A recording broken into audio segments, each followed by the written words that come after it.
pemilik sah republik ini itu ya rakyat itu sendiri. Kedaulatan itu ada di tangan rakyat. Ya. Dan gua merasa berjuang secara konkret itu memang harus masuk dalam dunia politik praktis dengan menjadi politisi.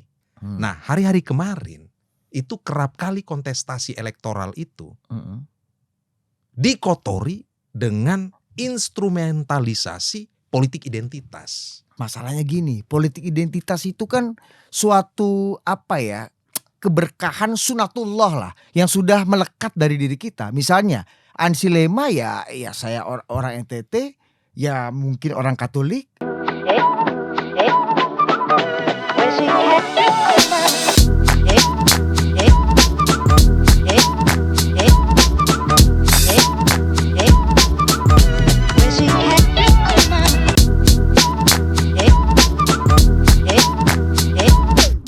Halo para pemirsa, penonton Banteng Senayan dimanapun Anda berada. Ini ala-ala penyiar TV nih, karena ada satu orang yang ada di hadapan saya yang mengajarkan saya cara membaca berita yang baik dan benar.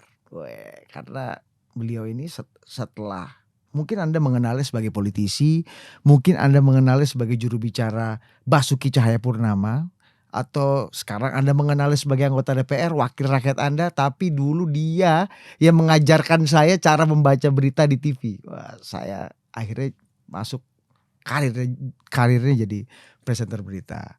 Sebelum saya kenalkan narasumber saya kenalkan dulu diri saya. Nama saya Budi Adiputro, co-founder Total Politik yang hari ini jadi host tamu di acara podcast Rembuk Perjuangan di medianya fraksi PD Perjuangan Banteng Senayan kalau nggak salah, betul ya? Betul. Mas Iqbal ya. Nah sekarang udah bersama saya anggota DPR dari NTT, Bang Ansi Lema. Halo Kansi. Halo Dit. Waduh, mantap. Ini memang jadi apa? Total politik ya? Enggak, gue total politik. Tapi hari ini kita tampil di Banteng Senayan. Senayan. Jadi saya dihubungi bahwa mengundang podcaster atau youtuber untuk coba dong dialog, coba tanya-tanya dong, coba kritisi dong anggota-anggota DPR dari Jadi PD apa Perjuangan. yang mau diobrolin? Ya enggak, banyak yang mau tanya, banyak yang ingin tahu dan banyak yang sebenarnya belum ngerti juga Kak.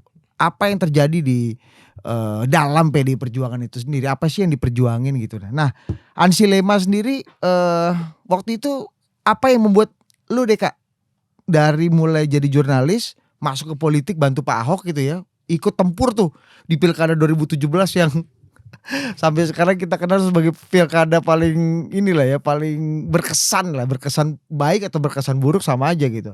Tapi apa yang bikin lu masuk politik sih Kak? Dua hal. Lu kan dosen gue juga, presenter berita juga, presenter bos. Gimana kan sih? Yang pertama tentu karena PDI Perjuangan itu orientasi ke rakyatnya itu kuat sekali. Wong cilik. Karena memang pemilik sah republik ini itu ya rakyat itu sendiri. Kedaulatan itu ada di tangan rakyat. Ya. Dan gua merasa berjuang secara konkret itu memang harus masuk dalam dunia politik praktis dengan menjadi politisi. Dulu pernah jadi jurnalis. Ya, presenter televisi, pernah jadi dosen. Pengamat politik. Tetapi hari-hari ini kita butuh otoritas untuk bisa membuat kebijakan, sekaligus juga memiliki kewenangan untuk mengontrol praktek penyelenggaraan kekuasaan oleh pemerintah ini. Dan tadi kata kuncinya wong cilik. Kenapa? Ya karena republik ini didirikan dengan tujuan dan orientasi mensejahterakan rakyat, menghadirkan keadilan bagi rakyat, memberdayakan rakyat. Kata kunci ujungnya itu kepada rakyat. Nah, yang kedua, seperti lu katakan tadi. Apa tuh? Republik ini dibangun di atas fondasi Pancasila dan kebinekaan. Nah, hari-hari kemarin itu kerap kali kontestasi elektoral itu dikotori dengan instrumentalisasi politik identitas. Dan PDI Perjuangan ini adalah rumah kebangsaan. Ini garda terdepan untuk tetap menjaga kebinekaan ini. waktu itu lu menghadapi betul ya Kanci ya, apa namanya Jelas. tadi instrumentalisasi Jelas. politik Nah, identitas itu. mestinya Apa yang pelajaran apa yang paling lu dapat, lu peras dari ya, pengalaman mestinya penting ini? kontestasi ini kan harus diisi dengan gagasan-gagasan yang cerdas, bernas, kontestasi ide dan gagasan, kontestasi rekam jejak. Yang terjadi, politik ini kemudian mengalami proses degradasi menjadi kontestasi politik identitas. Nah, ini kan betul-betul mengancam kebinekaan kita. Bukannya merekatkan, tetapi bisa meretakkan. Akan lebih jauh, ini bisa mengakibatkan terjadinya perpecahan bangsa. Bos, masalahnya gini, politik identitas itu kan suatu keberkahan sunatullah lah yang sudah melekat dari diri kita. Misalnya Ansi Lema ya saya orang NTT, ya mungkin orang Katolik, ya mungkin dengan organisasi PMKRI misalnya gitu ya. Nah, ini yang harus diluruskan. Itu kan identitas yang melekat dari perjalanan hidup Ini yang lo. harus diidentitaskan. Identitas kultural, identitas religius, ya, identitas tradisional itu adalah sesuatu yang melekat pada person masing-masing orang. Betul. Tetapi menjadi politik identitas ketika hal ini kemudian menjadi sebuah komunitas atau kebersamaan dalam konteks yang lebih luas dan orientasinya tidak lagi kepada kebinekaan, kepada kebersamaan, tetapi orientasinya itu bertentangan dengan spirit inklusivitas. Nah, ini yang berbahaya. Identitas, kita semua tentu punya identitas. Betul. Tetapi identitas ini hanya harusnya menjadi background, menjadi titik berangkat dari mana kita berasal. Sementara future oriented, masa depan, orientasi jangka panjang, visi kebangsaan kita itu harus lepas dari sekat-sekat primordialisme ini. Itu poinnya. Itu yang diperjuangkan PD Perjuangan, makanya Itu lu yang juga masuk ke diperjuangkan. sini. Itulah kenapa Presiden Bung Karno itu mengatakan bahwa anak-anakku, karena saya tahu membangun bangsa ini tidak mudah. Menyatukan kalian itu dengan darah dan air mata. Maka saya wariskan yang namanya Pancasila ini. Supaya apa? Supaya kalian itu tidak berkelahi.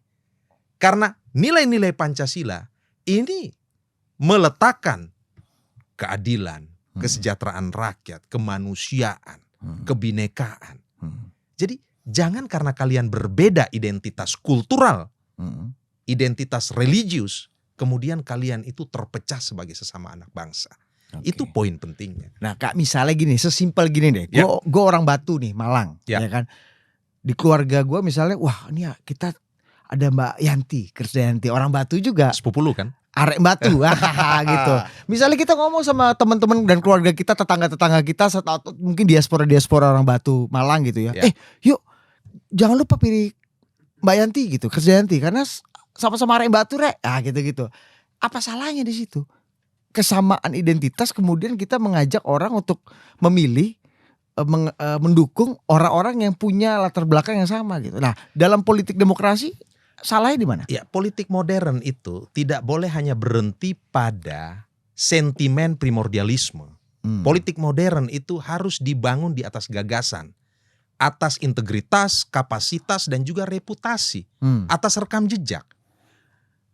Gua ketika turun ke masyarakat berkampanye, gue selalu mengatakan, jangan lu pilih Ansi Lema semata-mata karena Ansi Lema ini seorang penganut Katolik dan berasal dari etnik campuran Timor dan Flores loh ya. Percuma lu pilih karena kesamaan identitas seperti itu, tapi Ansi Lema ini gak memiliki kompetensi, gak memiliki ekspertis, pengetahuan tentang bagaimana menjalankan tugas sebagai DPR, itu miskin. Dan kemudian tidak bekerja sesuai dengan ekspektasi rakyat, kan begitu. Nah jadi mestinya politik itu lepas dari sekat-sekat yang membuat kita ini menjadi eksklusif begitu. Idealnya seperti itu. Iya. Apa yang diperjuangkan oleh PDI kan fakta politiknya nggak gitu juga Kak. Artinya itu idealnya. Orang harus melihat rekam jejak, orang harus melihat visinya, dia mau berbuat apa, gimana lo menyampaikan. Tapi kan pintu masuk pertama, seberapa sama gue sama dia, seberapa kira-kira dia bisa, kan Anda itu wakil rakyat kan kita merasa kalau milih Anda adalah itu adalah satu di antara kita yang ada di sana. Ya. Satu di antara kita tuh kan mungkin kita sama-sama apa. Identitas itu kan bisa diciptakan. Contoh, Misalnya. ketika Ansi Lema duduk di Komisi 4 yang urusannya mengenai pertanian, peternakan, perkebunan, perikanan, kelautan. Ansi Lema kemudian bisa membangun sebuah identitas baru sebagai politisi yang berjuang untuk kepentingan petani, peternak, dan nelayan. Lewat apa? Lewat keberpihakannya dalam memperjuangkan aspirasi dan kepentingan para nelayan. Bagaimana memastikan para petani misalnya membutuhkan pupuk tepat waktu. Kuotanya jelas. Ya, benih yang unggul. Ketika panen raya tidak ada impor. Nah, ini ketika Ansi Lema bisa hadir sebagai seorang anggota DPR RI yang menyuarakan kepentingan para petani, walaupun sejatinya Ansi Lema ini bukan berprofesi sebagai petani. Kemudian bisa dikatakan bahwa Ansi Lema ini sebenarnya bisa teridentifikasi sebagai petani dalam tanda petik. Sebagai bagian dari petani. Bagian dari mereka. Jadi kalau ada petani bilang ya Ansi Lema meskipun dia belajar ilmu politik ya, sekolahnya politik itu di UNAS dan di UI gitu kan. Petani bisa bilang, kayaknya Ansi Lema tuh satu di antara kita yang ada di sana deh. Persis. Itu makanya NTT itu gue plesetkan menjadi akronim yang positif. Optimistik, visioner. Tadinya apa tadinya? Tadinya kan orang plesetkan tuh nasib tidak tentu, nanti Tuhan tolong, nusa tidak terurus. Nah sekarang gue udah ganti tuh. NTT itu nelayan, tani, ternak. Itu. Dan ini wong cilik bener nih. Bener. Kalau lu buka data, Iya. angka kemiskinan pasti kemiskinan petani. Iya. Kemiskinan peternak, nelayan. Dan ini potret bangsa kita termasuk potret Provinsi Nusa Tenggara Timur. Tapi itu kan orang bisa menguji lu Kak. Ketika lu sudah menjalani pekerjaan, menjalani tugas lu sebagai wakil rakyat yang tadi fungsi-fungsi tadi. Tapi untuk entry point mau masuk ini apa yang paling dibutuhkan sebenarnya sih? Karena kan gini, misalnya kalau kita lihat survei ya, bertahun-tahun 2 kali 3 kali pemilu terakhir mungkin presiden, sosok pemimpin seperti apa yang kalian inginkan? Nomor 1 merakyat, ya kan? Sekarang udah agak geser merakyat nomor 3. Nomor 1-nya jujur, anti korupsi gitu-gitu ya, karena memang pemilih kritisnya makin meningkat gitu. Nah, entry pointnya gimana Kak? Itu kan yang udah lu katakan itu kan ketika lu udah menjabat kita bisa evaluasi. Nah, gimana untuk pertama membawa lu ke dalam gerbang parlemen ini? Gimana? Ada yang datang kemudian ngomong, Bung Ansi, saya bisa kasih 500 suara, tapi segini harganya. Saya usir, pergi lu. Lu ini bukan tipikal pemilih gua.